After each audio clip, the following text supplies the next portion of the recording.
Hey guys, so today I wanted to film a probably not quick video about my e.l.f. collection.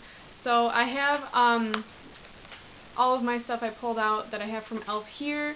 I've had a couple more products, but I either really hated them or I've been going through them. But if I really like it, I do replace it. So I'll get into that.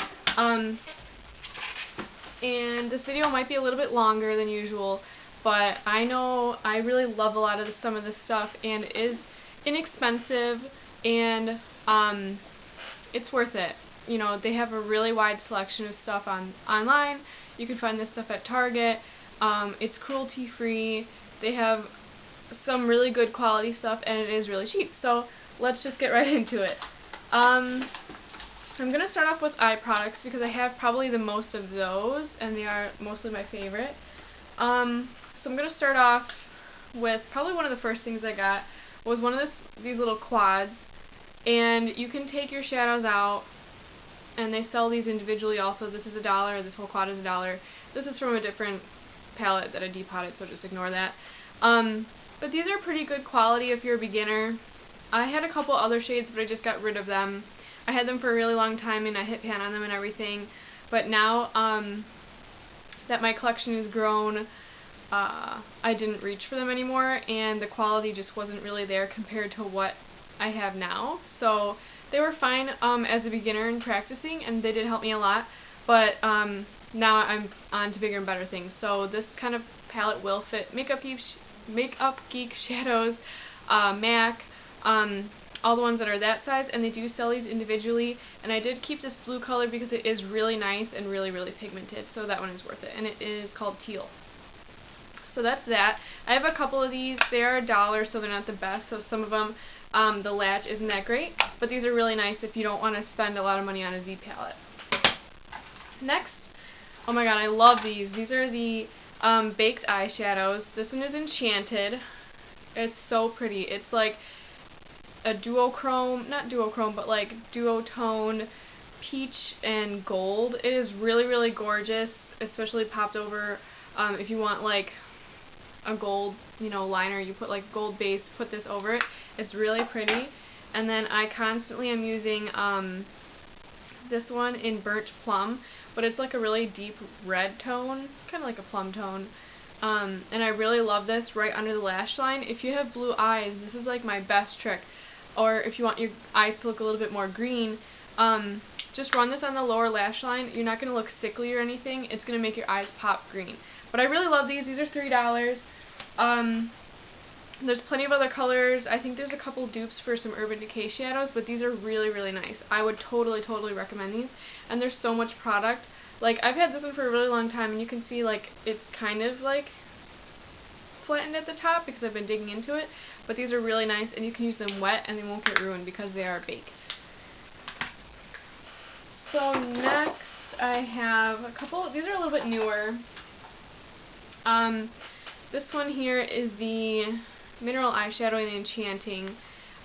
This is okay. It's just like a matte, loose shadow. I'm just trying to kind of use it up. It's okay. This is really comparable to Naked in the Naked 1 palette. If you really like just a very light crease shade, even if you build this up, it's not going to be too intense, so you can just really like blow it out if you want to have a really good smoky eye. I always just blow this out in the crease like all over. So, I mean, I do like it, but it is kind of a hassle having it be a loose powder where you can just have a really nice regular matte light brown shadow. This one here, and I think that was $3, but you know, it's okay. This one is called Baked Brown, and this is a pigment eyeshadow, so this is more like a pigment style. It has a sifter, which is nice. Nothing really comes out of the sifter though, so you kind of have to remove it. But that's what that one looks like. It's just a really deep brown, and it has big chunky gold glitter. And this is really pretty if you put it over some kind of a sticky base to get it to stick. And this is really deep, so I don't really recommend like trying to blend it out. This is more of one of those colors that you just kind of like pat it on, otherwise you are going to get a ton of fallout. And I think this was $3. I don't reach for it that often just because it's just kind of a hassle to use a loose shadow, but that's just me. I really don't reach for them that often in general, but it is really pretty, and there were other shades, and I know a lot of people really like them. And really quickly, since I just talked about some loose shadows, I'm going to talk about the e.l.f. Glitter Primer. This is actually really nice, and I think, oops, sorry, got a text. This is actually really nice because I was experimenting with some glitter, and I didn't really want to spend a lot of money on like the IT Cosmetics glitter base or any of those really expensive glitter bases. And this is really, really nice. This is not like all gooey like a eyelash glue. But this actually works really nicely to adhere. Even something like this, or even just glitter. You just do whatever eyeshadow you want. Pop a little bit of this, a thin layer of it, over the lid, and then it sticks right to it, and it doesn't get like crispy or like tight feeling later on. It's really comfortable, and you get a lot of like product. You will never run out of this, and it's like $2. So I would try this out before trying out any other high-end one, because you might like it. I know I did. Next I'll go to liquid liners, and I'll just go with these three. I'll start with this because this is just a glitter. You can see I've actually kind of used a lot. I haven't reached for it in a while, but if you want to just try out a glitter liner, I would test this out. It was $1. It's really pretty if you just put a little bit on the upper lash line. If you have like a broad smoky eye going on, it just adds a little bit, and it's pretty nice. It's pretty nice. Next, I really liked the e.l.f. liquid liner in black for a long time, but I think they changed the formula, and I don't know what happens to it, but it almost starts turning into like that eyelash glue kind of thing, where like you have to like pull it off, and it's like really gooey. So I don't really know what they changed about this, but I went through like a couple of these because it was $1, so I never had to buy any other black liquid liner because this really did the trick. But I don't know what happened. They changed the formula or something, and I just don't reach for it anymore. And I also do like the brown one, and this one hasn't gone goopy on me like that one has, and that's like a brand new one, so I'm pretty sure they changed the formula. Oh, and I guess the label wore off, but yeah, this is just brown, and these are both $1. So again, if you're a beginner, or if you want to practice with liquid liner, because it can be tricky, I would totally recommend trying these out first. Next, I really like the e.l.f. This is just called the Wet Gloss Lash and Brow Clear Mascara. I just use this for my brows. I use both ends. I don't really care if one's mascara and one's for eyebrows. It's got to be exactly the same product. The brushes are just shaped a little bit differently, but there's really not that big of a difference. And these are $1, so I've gone through probably like 8 or 10 of these. I don't know. Next is the e.l.f. Brow Kit. And I've talked about this before, I think in one of my other videos. But I really like this. I use the wax all the time, clearly. And this is like the second one I've gone through, I think. And this is a really nice shade for blending out in the crease. It's almost like the same tone as this one, the loose one, but this is a little bit darker, and you can build this up a lot. Like, you can get this pretty dark, or you can get it pretty light just to blend out like a smoky eye or something like that. But I really like this, and this is $3. I have all the colors it comes in, I think, except for one, because I use it in my kit when I do my sister's makeup, or if I do anybody else's makeup. I have everything I need for brows. Next, I have 3 blushes. I really like their blushes. These are also a nice thing for beginners. Now that I've moved on to, you know, bigger and better things, I have found some blushes that I do like a little bit better, but every once in a while I still do find myself going back to these. The first one I ever had was Peachy Keen. I used to watch Laura Lois all the time, and this was one of her favorites, so that's why I bought it. I've had it a while, and I did hit pan on it a lot, but now I just like to use it as more of a highlight. It's really, really pretty. It's like a golden peach, and it's really pretty like for the summer, if you're looking for like that Victoria's Secret glow. So I really like that one, and these are $3. This one is called Tickled Pink, and this is literally like almost the exact same color as this one, except it's matte. And this one's really nice if you just want a natural pink, and these ones are really buildable, so when you first put them on, they're not going to be too intense.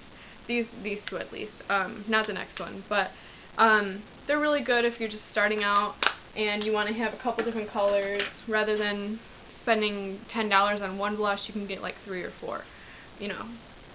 This next one I got most recently, and it's called Pink Passion. It's really pretty hot pink. This is really nice if you have like a Barbie doll pink going on, or if you want like big lashes, a neutral eye, and kind kind of like brighten up the cheeks a little bit. This one is really nice. I've also used it as an eyeshadow, so you know, all these things are versatile, but I really like it. You know, it's pretty good. Next, a product I really like, or half of it, is the, what is this? The Blush and Bronzing, Contouring Blush and Bronzer Duo. So I really like this. This is supposed to be like the dupe for NARS Laguna and Orgasm Duo. I personally do not like this blush. It's okay. If I take this traveling, I'll use it. But I really like this bronzer. It's really good for if you want like a strong contour, or if you use it, dust it gently over the face, you know, it can come off really nicely. And a lot of people think it's too dark for them, but I'm pretty pale and it works out okay for me. But actually, now that it's been winter, I haven't been reaching for it as often. I've been really loving my Victoria's Secret bronzer. And I may do a Victoria's Secret video for my whole collection soon, so keep an eye out for that. But yeah, I really do like this. I'm almost going to hit pan on it, but it's been a really long time. This is another one of the things that was one of the first e.l.f. items I bought, and I really like it. I use it all the time. Now to go on to a couple things that I've been disappointed with. I do not like, I had a concealer I bought from them. It was from the $1 line. That was not good. It had very small coverage, and then I tried another concealer from them, and it really was kind of like the same story. So concealers have kind of been a miss. Their mascaras I was not impressed by. Me and a friend tried them out. She got a waterproof version, and I got a regular version. Hers, she said, flaked instantly, and mine I could not get off. So I don't know if they mixed up the packaging or if they mixed up their formulas, but that was not cool. What's another thing that I was not impressed by? Their $1 line of brushes. They've been okay. Actually, I have a ton of e.l.f. brushes. I really love them, the studio line. So if you guys want to see a video about that, I'll probably do one soon. But I literally have almost every one that they make because I think they're awesome and they're cheap enough that I can buy multiples. But that'll be another video. So, you know, thumbs up or something, or leave a comment if you want to see a video about that. And then another item I have that I didn't like is this eye transformer in pastel. These are supposed to be like iridescent shadows that you put over another shadow, and there's blue, a pink, a gold, and then a green. And this just really doesn't do it for me. It just comes off looking like powdery, and you get a tiny bit of that duochrome. Even if you put it over a white base, it really just doesn't come off that way. So this is at the back of my drawer, and I never really use it. But everything else I mentioned I really love. I'm trying to think if there's anything else. I've tried their eyelashes. I like those. Some people think they're hard to work with, but for $1, I can make them work, and you know, I feel fine putting mascara over those and enhancing them a little bit. And I think the band is nice to work with because even though it isn't shaped as well as it could be, it's not as like stiff as some other bands. Oh, and I've tried a couple of their lip products, and they're pretty good, and a lot of people like their lipsticks. And there's still a lot of stuff I'd like to try. But if you guys have any questions or comments, please leave them below. Please like, please subscribe, and thanks for watching.